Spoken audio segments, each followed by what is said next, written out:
Y el siguiente presentador es el profesor Robert Hisey. El doctor Robert Hisey es el director de la unidad de pulmonar y de medicina crítica de la Universidad de Michigan. Aparte, si ustedes están familiarizados con UpToDate, todo lo que es en relación a ventilación mecánica es escrito por el doctor Hisey. Aparte está involucrado en investigación, continuamente está en trabajos de investigación y desarrollo de nuevas tecnologías. Es un honor para mí poder introducir al doctor Bob Hisey. Thank you, Jorge, for inviting me. It's a pleasure to be here. Por haberme invitado, es un placer estar aquí. Mis diapositivas están en español, las pueden poner. También gracias por la introducción de este tema tan difícil. Es un tema difícil y particularmente vamos a tratar de hablar de la era de la pandemia. Primero, con respecto a conflicto de interés, no tengo ninguno con respecto a este tema. Soy de Michigan y tenemos el estadio de fútbol más grande en Estados Unidos y estamos en el número 18 catalogados este año. Y ayer señalé que este es nuestro hospital pediátrico nuevo, lo abrieron esta semana y tenemos una sala en ese hospital que puede cerrarse para tratar a una pandemia de 60, en caso de pandemia 60 pacientes, tenemos 60 camas. Espero que nunca se tenga que utilizar. Que les suena el volumen, ¿no? Voy a empezar. Tengo una cita del doctor Callahan, que fue jefe de un centro Hastings durante muchos años. Habla de la deformación tecnológica del proceso de morir y cómo podemos saber cuál es el momento en que debemos dar un paso atrás, y este es un desafío en la época actual. Cuando doy conferencias en mi propio hospital, y yo antes acompañaba a mi papá a que visitara pacientes, y cuando había un evento cardíaco no tenían terapia intensiva. Entonces este campo era joven y ahora tenemos nuevas tecnologías en la capacidad para hacer las cosas, y siempre la habilidad o la capacidad de ayudar a los pacientes siempre es algo que se menciona. Tratamos principalmente de no perjudicar a los pacientes. Tenemos gran respeto por la autonomía. La autonomía viene primero. Voy a referirme a esto porque en una triage esta autonomía ya no está en la parte que encabece la lista. También interviene la justicia, distribuir la justicia lo más justamente posible.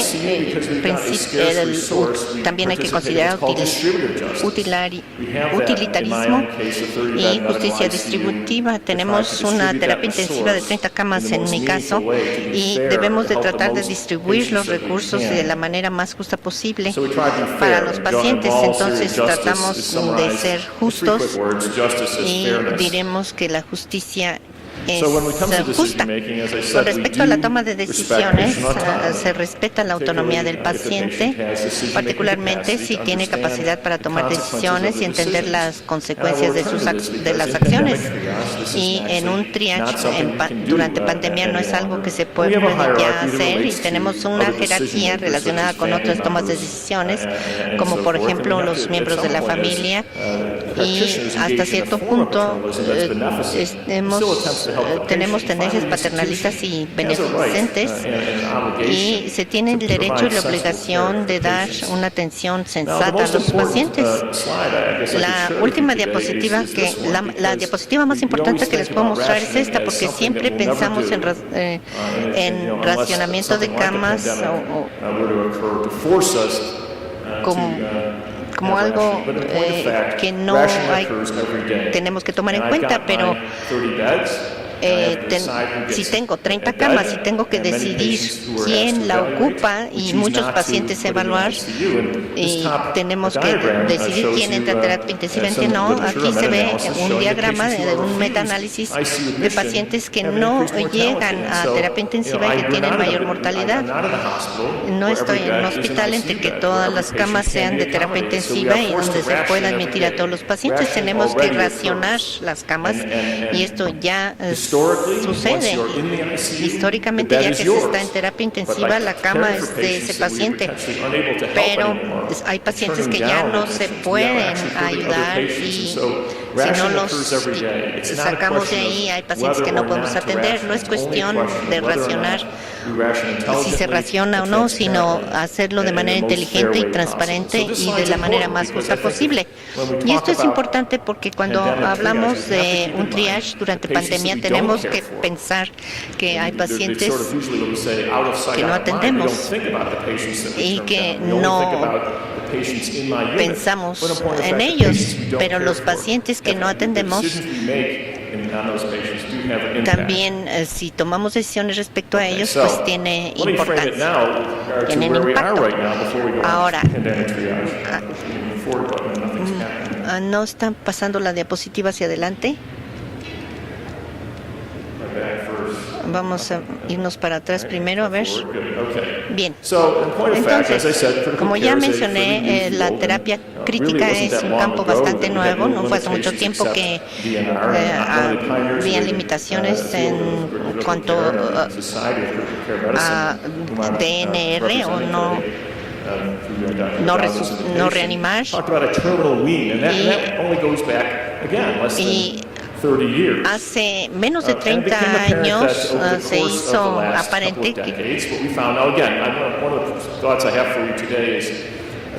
existía la extubación terminal. Hay, por supuesto, algunos componentes culturales y la mayor parte de lo que voy a hablar se refiere a Estados Unidos y Canadá. Me doy cuenta, sin embargo, y tuve la oportunidad de platicar con intensivistas de México y en Colombia y en Salvador, Costa Rica y Belice, dándome cuenta que hay diferencias culturales, pero para 1990 la mitad de los pacientes que morían en terapia intensiva tenían limitación o retiro de soporte y el 97-90% de las muertes son precedidas por limitación o retiro de soporte. O sea, con el tiempo nos dimos cuenta de que teníamos limitaciones en nuestra capacidad para atender ahí a los pacientes y llegamos a lo que se llama muerte administrada. Teníamos que rendirnos y retirar el soporte vital. Y la palabra desconectar es algo que una persona que no pertenece al campo de la medicina reconoce, pero hay tomas de decisiones muy difíciles de tipo moral y de tipo ético, y es algo que no se transmite tanto con el término de desconectar, pero en Estados Unidos se utiliza este término y los americanos entienden que hay ciertas circunstancias en las cuales el apoyo vital heroico ya no se debe proporcionar o ya no se proporciona. Se habló también en los 90 de la inutilidad médica y quería hablar de algo cuantitativo contra cualitativo. Nadie tiene una base de datos de tal o cual enfermedad sobre la cual basarse para ser muy precisos.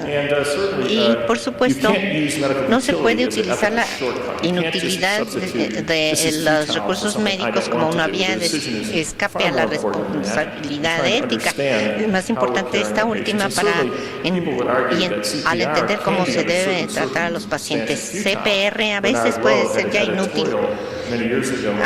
Hubo un editorial hace varios años en que se decía que si había un paciente que entra en paro cardiopulmonar y compresores, nadie argumentaría que el dar más soporte sería inútil. Pero también hay que saber lo que constituye la inutilidad, lo que se puede hacer, y este terreno no es muy sólido. Como profesionista en medicina no estoy obligado a dar atención a un paciente que no le va a ayudar. Entonces, ¿cómo se puede tomar una decisión en cuanto a inutilidad de la atención médica? Y aquí se puede entrar en conflicto con las familias. Las familias estarán muy estresadas, el paciente generalmente no tiene capacidad de tomar decisiones y se vuelve muy difícil el negociar un terreno medio en cuanto a qué es lo que ayuda al paciente y qué es lo que ya no lo ayuda. Y el doctor Zimmerman de Texas, la doctora habla de esta inutilidad del apoyo médico, y aquí la pregunta es si una institución tiene la capacidad de tomar una determinación o una decisión de que ya es inútil darle al paciente más atención médica. Y si no se tiene atención alternativa, entonces se tendrá que apegar a la toma de decisión sobre la base de inutilidad de lo que ya pueda uno hacer. Y este es un proceso formal y otros clínicos lo tienen que confirmar. Este modelo se puede utilizar. En mi propia institución también existe esta política de inutilidad.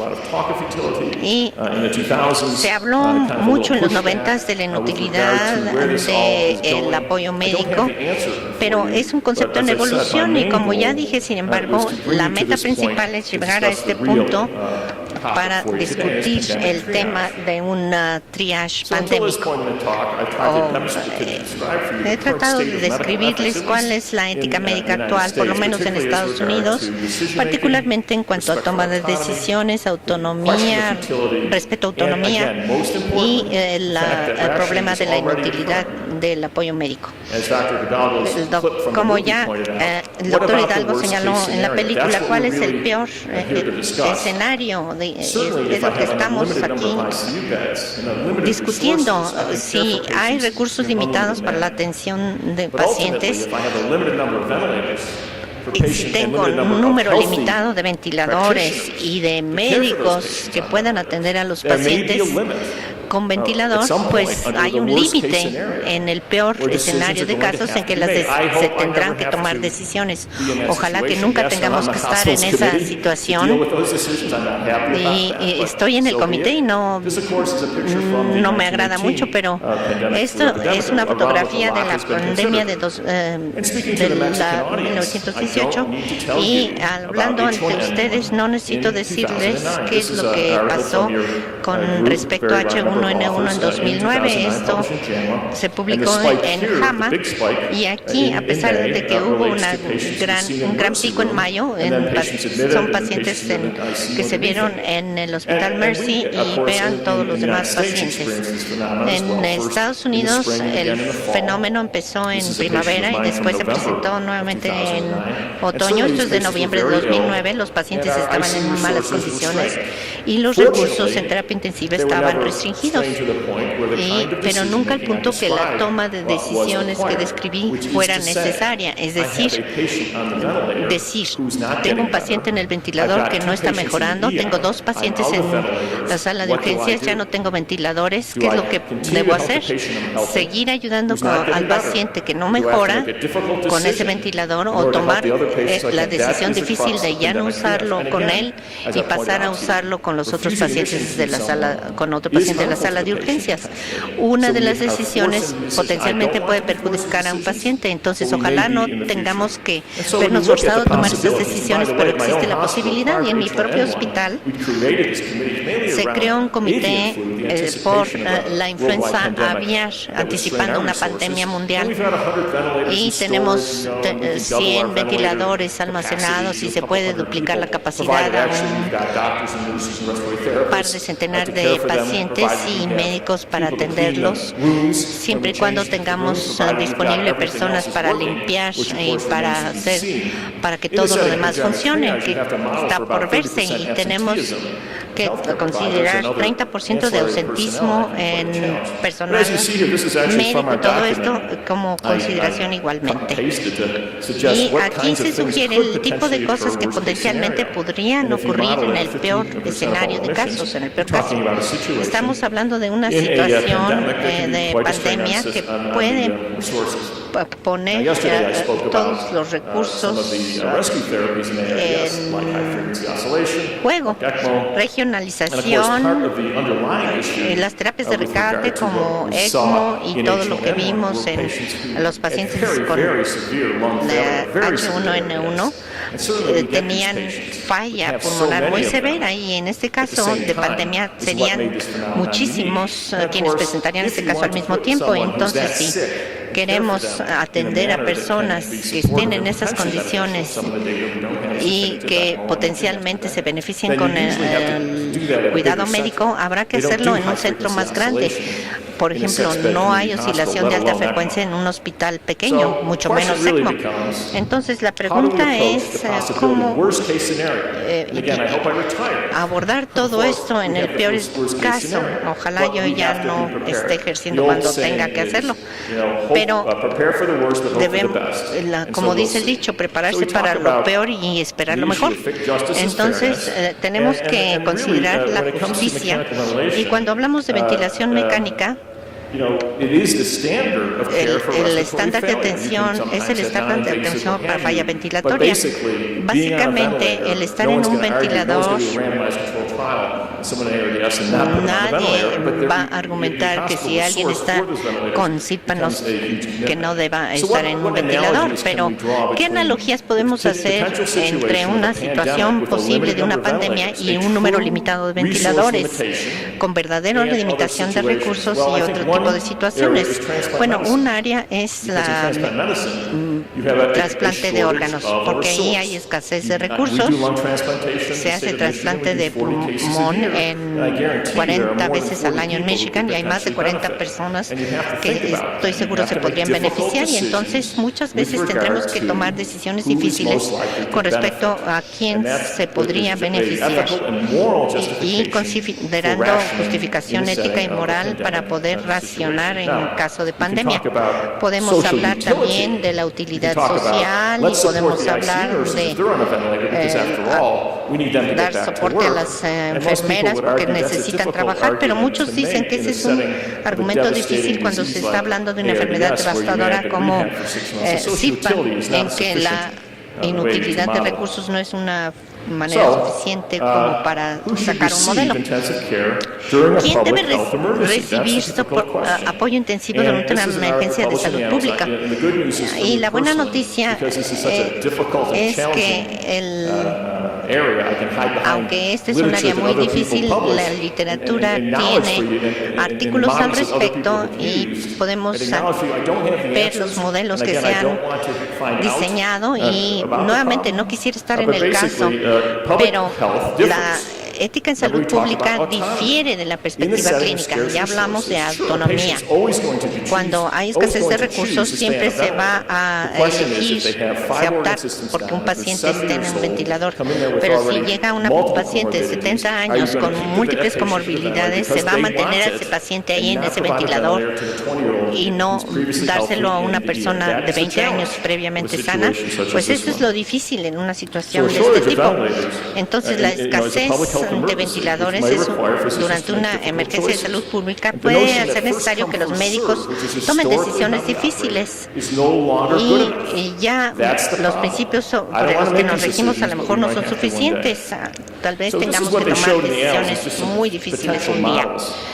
Y hay modelos potenciales para ver si se trataría de salvar el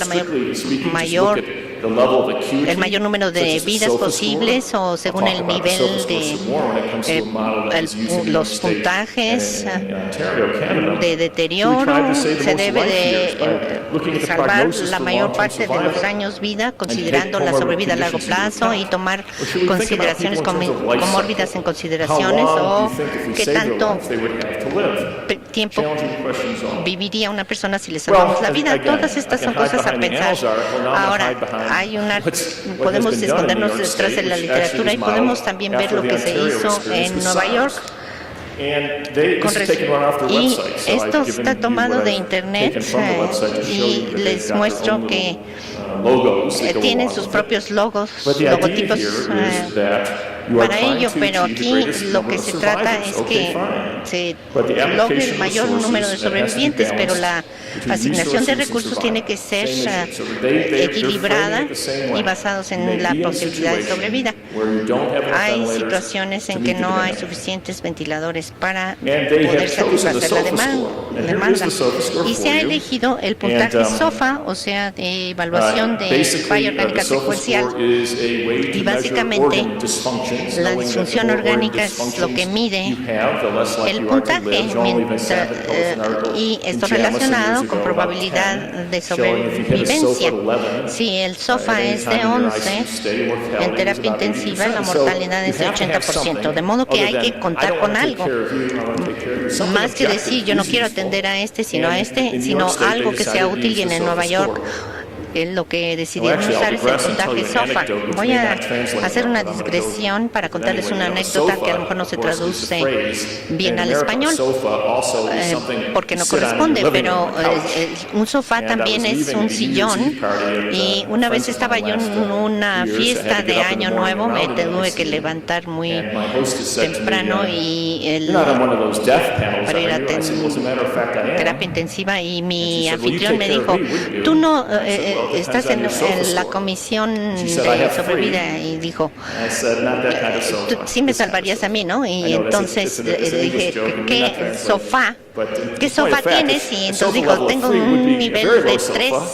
Ese nivel sería muy bajo y no se consideraría para soporte. Entonces estoy diciendo que en Estados Unidos en Ontario por lo menos sacaron esto, sacar algo que fuera más objetivo. Y dijeron, miren, vamos a colocarte en un ventilador, pero vamos a seguir regresando a tu situación.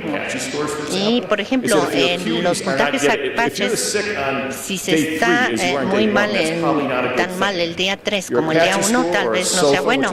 Y el puntaje Apache o SOFA, que tiene que ver con falla orgánica, supuestamente los puntajes están relacionados. Y digamos en 120 tantas horas vamos a ver si mejora el paciente, y si no mejora, entonces tendremos que pensar si el paciente va a mejorar o no.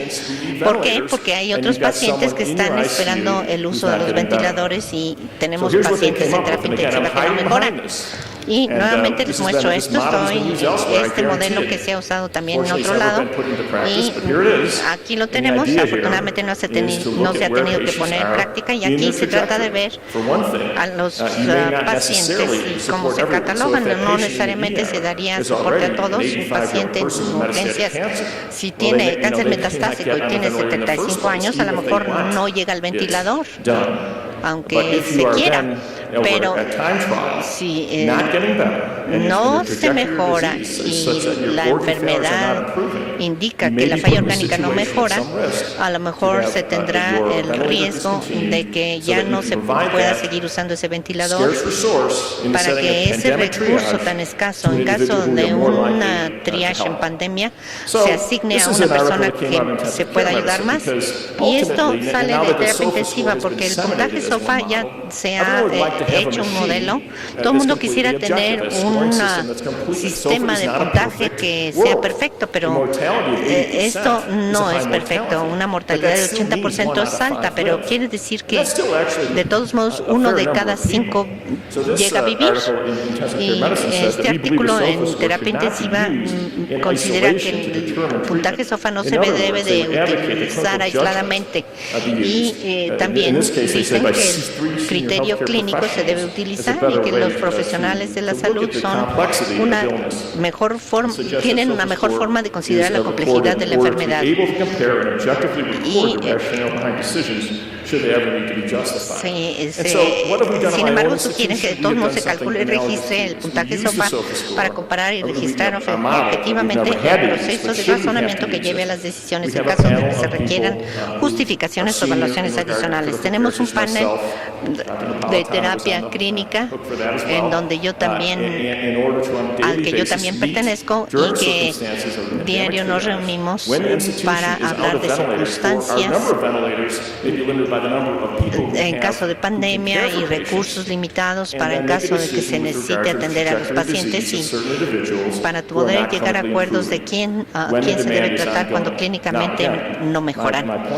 Ahora, aquí lo que yo quiero decirles es que si no atender a una persona de 20 años puede ser peligroso y continuar atendiendo a una persona que no mejora también es difícil decidirlo éticamente. Entonces, en el peor caso, si se llega a tener este tipo de escenarios pandémicos, estas decisiones tendrán que tomarse y son decisiones reales y se tendrá que decidir si esa persona de 20 años se le debe de asignar el ventilador o no. Ahora, yo vengo de Michigan en Estados Unidos y créanme que esta conferencia es muy difícil. Agradezco la invitación y agradezco el esfuerzo, pero hace un par de años tuvimos un debate en Estados Unidos sobre servicios de salud en cuanto a la reforma de servicios de salud, porque todos los sistemas de salud en todo el mundo están, digamos, en bancarrota. Entonces aquí se habla de reembolsar a los médicos en el consultorio que hablen con los pacientes con respecto a su intención si es que llegaran a estar críticamente enfermos. Esto no es desconectar, no es la situación de un triage en pandemia, pero sí se trataba de hablar con los pacientes y preguntarles cuáles eran sus deseos, y esto se volvió toda una discusión en un panel en Estados Unidos.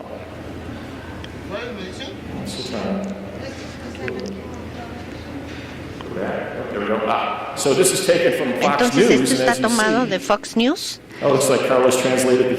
Y parece ser que Carlos tradujo esta parte de abajo. Y aquí esto se les llamó panel de muerte.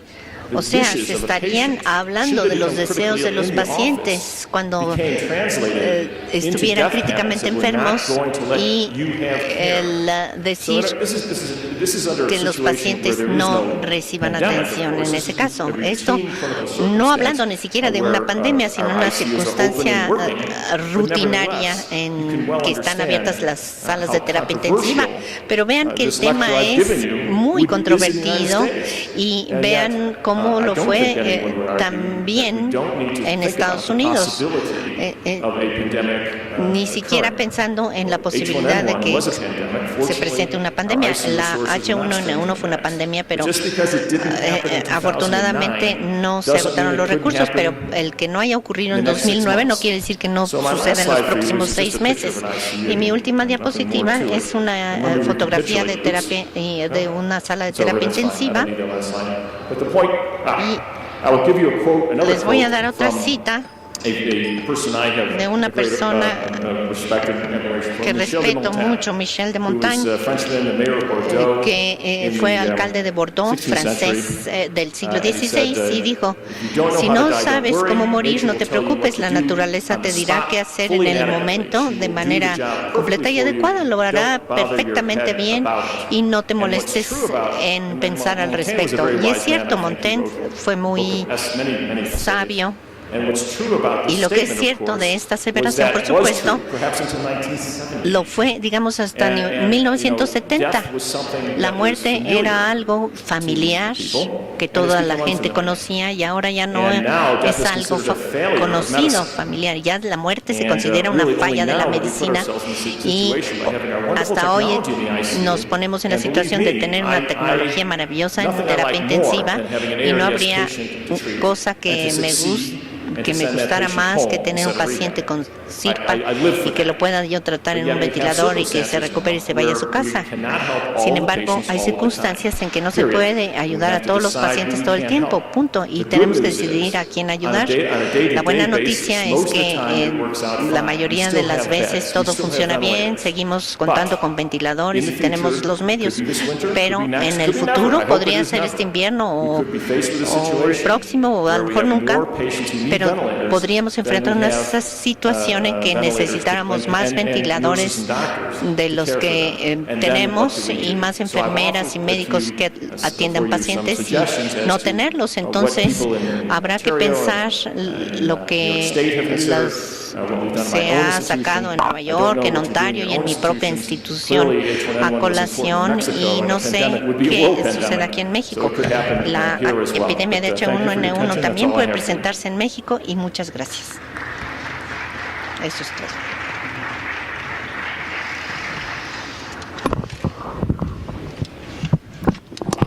Gracias al profesor Robert Kesey Thank por su you, excelente presentación. Dr. Kesey, for his great presentation. The next presentation will be given by a well-known person in Mexico City. Practically, we have adopted her. In Mexico, Dr. Janice Zimmerman is head of the ICU of the Methodist Hospital in Houston, and she's a leader in critical medicine, and I think that gente en Latinoamérica que no sienta cariño y naturalmente un gran respeto y admiración por Janice Zimmerman. Un honor presentar.